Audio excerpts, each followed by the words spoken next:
মিরিক আসতে তখনও বেশ কিছুটা সময় বাকি। দার্জিলিং মিরিক রোড ধরে চলেছি মিরিকের উদ্দেশ্যে। সীমানার বেশ কিছুটা আগে থেকে আকাশ কালো করে শুরু হলো প্রবল বৃষ্টি। আর যে সে বৃষ্টি নয়, একেবারে শিলা বৃষ্টি, সঙ্গে প্রবল ঠান্ডা হাওয়ার ঝাপটা। গাড়ির কাঁচ উঠিয়ে দিলাম। জানলার কাঁচ উইন্ডস্ক্রিনে বড় বড় শিল এসে পড়ছে। রাস্তার দুপাশের পাইন দেবদারুর ঘন জঙ্গলের ভেতর তখন চাপ চাপ অন্ধকার। পাহাড়ের আবহাওয়ার এই খামখেয়ালিপনা আমার কাছে বিড়ম্বনার তো নয়ই, বরং বাড়তি পাওনা। যেমন মিরিকের এই ট্রিপটাও আমার কাছে একটা পাওনা বা প্রাপ্তি হয়ে থাকবে সারা জীবনের মতো। মিরিকের এই ছোট্ট ট্রাভেল ভিডিওটিতে আমি আপনাদের চেনা অচেনা বেশ কিছু জায়গায় নিয়ে যাব, তাই সঙ্গে থাকুন। আসুন একসাথে সেসব জায়গায় ঘুরে দেখি।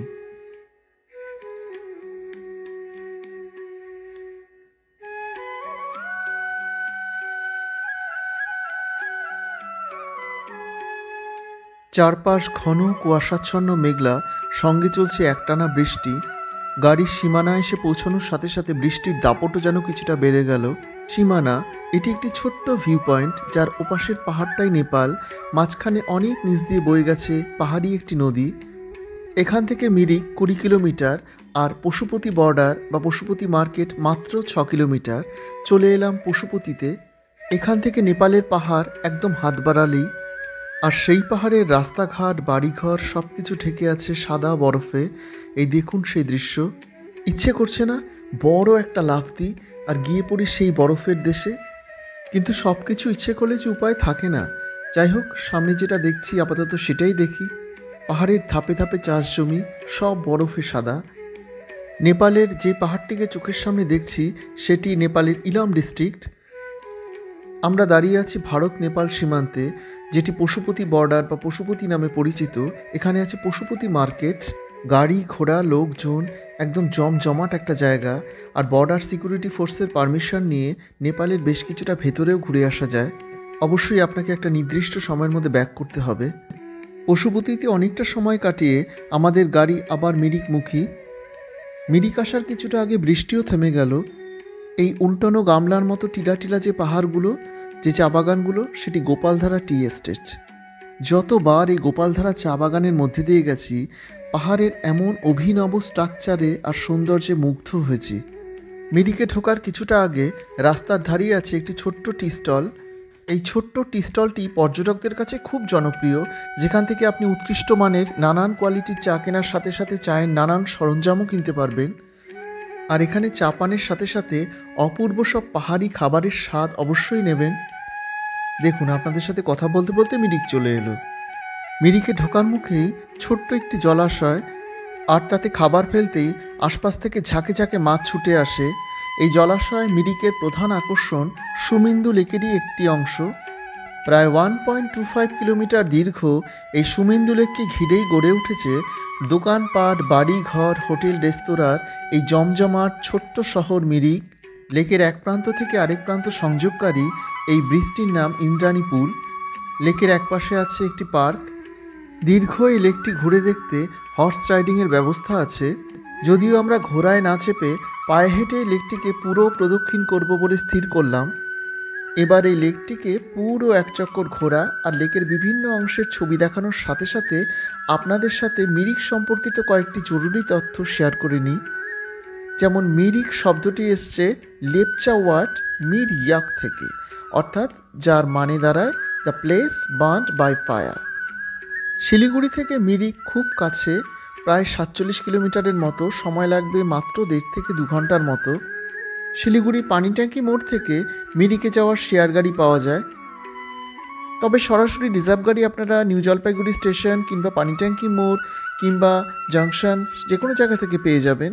লেকের পাড় ঘেঁষা সরু রাস্তা ধরে হাঁটতে হাঁটতে লেকের একদম শেষ প্রান্তে এসে আমরা পৌঁছেছি। দেখুন, এত চওড়া লেক, শেষ প্রান্তে এসে কত সরু হয়ে গেছে।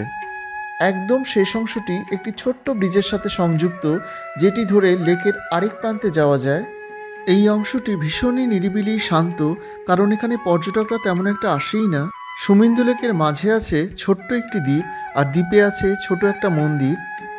আর এই দ্বীপের সাথে সংযোগকারী রাস্তা বলতে এই ছোট্ট ব্রিজ। দুপাশে রং বেরঙের প্রার্থনা পতাকা উঠছে। এই সেই মন্দির। মন্দির চত্বরটি পুরোটা বাঁধানো, তার এক পাশে আছে বসার ব্যবস্থা। তবে আমরা যে সময় পৌঁছেছিলাম মন্দির বন্ধ হয়ে গিয়েছিল। তবে বন্ধ কাচের ঢাকনার ওপাশ থেকেই আমরা দেবদেবীর মূর্তি দর্শন করলাম। ইনি যেন কোথা থেকে এসে আমাদের সাথে বেশ আলাপ জমিয়ে গেলেন।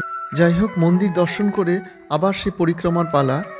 মিরিকে হোটেল রিসোর্টের কোনো অভাব নেই। আপনি হোমস্টেতে থাকতে চাইলেও অনেক হোমস্টে এখানে রয়েছে, শুধু পছন্দ মতো আপনাকে একটু খুঁজে নিতে হবে। আপনি সরাসরি এসেও যেমন স্পট বুকিং করতে পারেন, কিংবা আগে থেকে ইন্টারনেটের সাহায্য নিয়েও হোটেল বা রিসোর্ট আপনার পছন্দ মতো বুক করে আসতে পারেন, যেটা আপনার খুশি। আমি এখানে কিছু হোটেল ও রিসোর্টের নাম ও ফোন নাম্বার দিলাম। মিরিক কমলালেবু উৎপাদনের জন্য যেমন বিখ্যাত, তেমনি বিভিন্ন রকমের অর্কিড বা ফুল চাষের জন্য মিরিক যথেষ্ট জনপ্রিয়। ঘরে ঘরে এখানে নার্সারি আছে। এই যেমন একটি বাড়ির মধ্যে চলতে চলতে হঠাৎ ঢুকে পড়েছিলাম। বিচিত্র রকম ফুলের সৌন্দর্য আমাদের মুগ্ধ করেছিল। চাইলে এখান থেকে দরদাম করে আপনি নানা ধরনের ফ্লাওয়ার প্ল্যান্টস কিংবা নানা ধরনের অর্কিডস আপনি কালেক্ট করতে পারেন। পারিজাত নার্সারি, ছৌগিয়াল ফ্লোরিকালচার নার্সারি, চ্যামলিং নার্সারি ইত্যাদি এখানকার কয়েকটি জনপ্রিয় নার্সারি। চা, কমলালেবু, নানা রকম ফুল কিংবা নানা রকম অর্কিড মিরিকের সম্পদ। এর পরেও রয়েছে মিরিকের এই সুবিশাল লেক, তার চারপাশ ঘিরে ঘন পাইন বন, একটার পর একটা চা বাগান, পার্ক, মনাস্ট্রি। তাই সব নিয়ে মিরিক পর্যটকদের কাছে অত্যন্ত আকর্ষণীয় এবং জনপ্রিয় সারা বছর। আমরা লেকের পাড়ে সন্ধ্যার চা পর্ব শেষ করলাম। লেকের পাড়ে যে হোটেলে ছিলাম তার খাবার ঘর পুরনো কাঁসা পেতলের বাসনপত্র দিয়ে সাজানো। একে শীতের রাত, তার মধ্যে জম্পেশ একটা ডিনার পর্ব শেষে সোজা লেপের তলে। পরদিন খুব সকালে ঘুম ভাঙল। আগেই বলেছি, লেকের পাড়ের এই জায়গাটি নানা রকম হোটেল, রেস্তোরাঁ, খাবারের দোকান, পাহাড়ি মানুষদের হস্তশিল্পের নানা রকম দোকান, সব নিয়ে একটা ভীষণই জমজমাট। সারাদিন এখানে বসে কাটিয়ে দেওয়া যায়।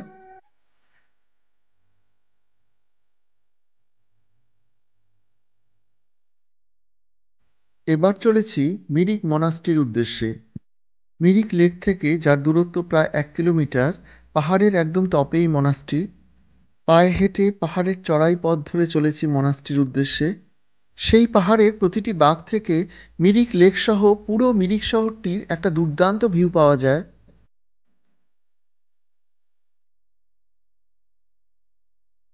রংচঙে সুবিশাল এই মনাস্ট্রি। প্রায় 500 জন লামার বাস এই মনাস্ট্রিতে।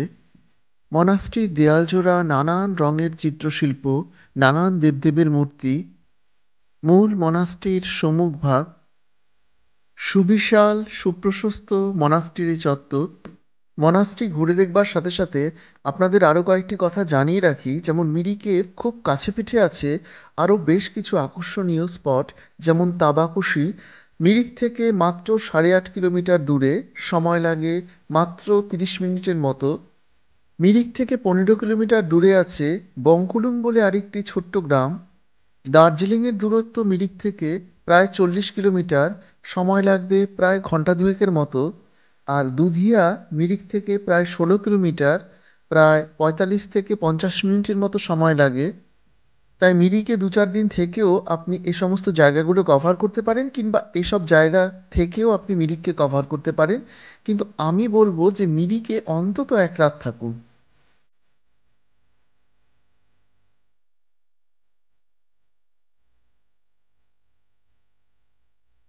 এবার আপনাদের নিয়ে যাব মিরিকের হেলিপ্যাডে।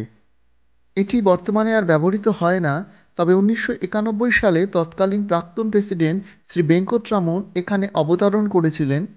এখান থেকে 360 ডিগ্রি অ্যাঙ্গেলের একটা অসাধারণ ভিউ পাওয়া যায়, আর মিরিক শহরটা তো পুরোটা দেখা যায়। বর্তমানে এই জায়গাটি চমৎকার একটি ভিউ পয়েন্ট।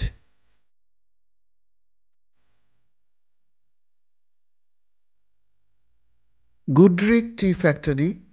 সময়ভাবে আমাদের আর ভেতরটা ঘুরে দেখা হয়নি, কারণ আমাদের ছিল ফেরার তাড়া। আমরা ফিরে চলেছি আবার নিজের শহরে। তো বন্ধুরা, আজকের মতো এই পর্যন্তই। আবার কোনো নতুন জায়গার নতুন কোনো ভিডিও নিয়ে আপনাদের সামনে খুব তাড়াতাড়ি আসছি। আমার এই ভিডিও যদি আপনাদের ভালো লাগে, তাহলে কমেন্ট বক্সে অবশ্যই আপনাদের মূল্যবান মতামত জানাবেন। আমি কিন্তু তার জন্য অপেক্ষা করে আছি। আর আমার চ্যানেলটি যদি আপনাদের ভালো লাগে তাহলে নিচের বেল বাটনে প্রেস করে অবশ্যই সাবস্ক্রাইব করবেন। এটুকু আশা কিন্তু আমি আপনাদের থেকে করি। তাহলে সকলে ভালো থাকবেন, সেফ থাকবেন, টাটা।